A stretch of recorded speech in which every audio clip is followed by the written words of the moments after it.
কিছু কিছু ঘটনায় বৈষম্য বিরোধী ছাত্ররা বিরোধে জড়িয়ে পড়ছে ভিন্ন পেশার মানুষদের সঙ্গে। এতে আমি জানি না এতে কি অর্জন হচ্ছে বৈষম্য বিরোধী ছাত্রদের, নাকি তারা সঠিক অবস্থানে আছে। এই ঘটনাগুলো কি তাদের দেখার বিষয়?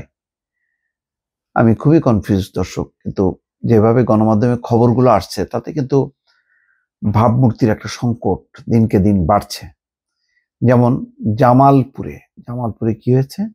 দূরপাল্লার বাস চলাচল বন্ধ হয়ে গেছে পরিবহন শ্রমিকদের সঙ্গে বৈষম্য বিরোধী ছাত্রদের বিরোধে। জামালপুরের শ্রমিকদের সঙ্গে বৈষম্য বিরোধী ছাত্রদের ধাওয়া পাল্টা ধাওয়ার ঘটনা। জামালপুরে রাজীব পরিবহনের সব বাস সার্ভিস বন্ধের দাবিতে সড়ক অবরোধ করেছেন বৈষম্য বিরোধী ছাত্র আন্দোলনের নেতাকর্মীরা। এ সময় শ্রমিকদের সঙ্গে ধাওয়া পাল্টা ধাওয়ার ঘটনা ঘটে। এতে একজন শ্রমিক আহত হয়েছেন। প্রতিবাদে প্রশাসনের কাছে বাস চালক, শ্রমিক ও যাত্রীদের নিরাপত্তা দাবি করে জামালপুর থেকে সব রুটে দূরপাল্লার বাস চলাচল বন্ধের ঘোষণা দিয়েছে বাস মিনিবাস মালিক সমিতি। সোমবার দুপুরে পৌর শহরে আন্তজেলা বাস টার্মিনালের সামনে জামালপুর টাঙ্গাইল মহাসড়কে এই ঘটনা ঘটে। সংশ্লিষ্টদের সঙ্গে কথা বলে জানা গেছে, রোববার সকালে জামালপুর সদর উপজেলার শরীফুর ইউনিয়নের জয়রামপুর এলাকায় জামালপুরগামী রাজীব পরিবহনের একটি বাসের সঙ্গে নন্দিতাগামী ব্যাটারি চালিত ইজি বাইকের মুখোমুখি সংঘর্ষ হয়। এতে ইজি বাইক চালক আবুল কাশেমের মৃত্যু হয়।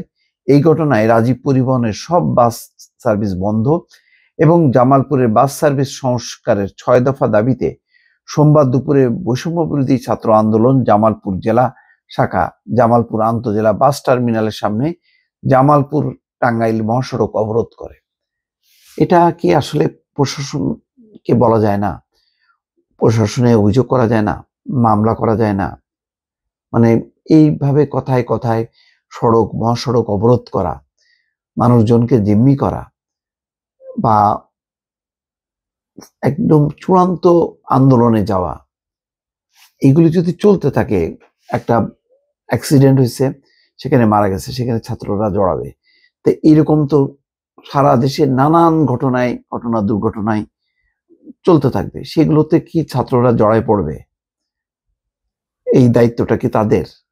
এই ব্যাপারে আসলে কেন্দ্রীয়ভাবে বৈষম্য বিরোধী বা নতুন যে রাজনৈতিক দল হলো, তাদের একটা সিদ্ধান্ত নিতে হবে যে কোনটা তাদের এখতিয়ারে থাকবে আর কোনটা তাদের এখতিয়ার বহির্ভূত কাজ। এই বিষয়গুলো না হলে আস্তে আস্তে কিন্তু ঝামেলা বাড়তে থাকবে এবং পরে এটা সামাল দেওয়া যাবে না। লোকজন ক্ষুব্ধ হয়ে যাবে বৈষম্য বিরোধীদের উপর। ঘণ্টাব্যাপী অবরোধের এক পর্যায়ে বাস শ্রমিকদের সঙ্গে বৈষম্য বিরোধী ছাত্রদের মধ্যে উত্তেজনা দেখা দেয়। এ সময় ধাওয়া পাল্টা ধাওয়ার ঘটনা ঘটে। এ সময় মনির নামের একজন বাস শ্রমিক আহত হয়। অবরোধ ধাওয়া পাল্টা ধাওয়া চলাকালে শেরপুর জামালপুর টাঙ্গাইল রুটে এবং জামালপুর জেলার 7 উপজেলার সঙ্গে সড়ক যোগাযোগ বন্ধ হয়ে ব্যাপক যানজট সৃষ্টি হয়। তাহলে একটা ঘটনায় আমি প্রতিবাদ করে অসংখ্য মানুষের দুর্ভোগ ঘটাচ্ছি, এটা কি ভালো কাজ হচ্ছে?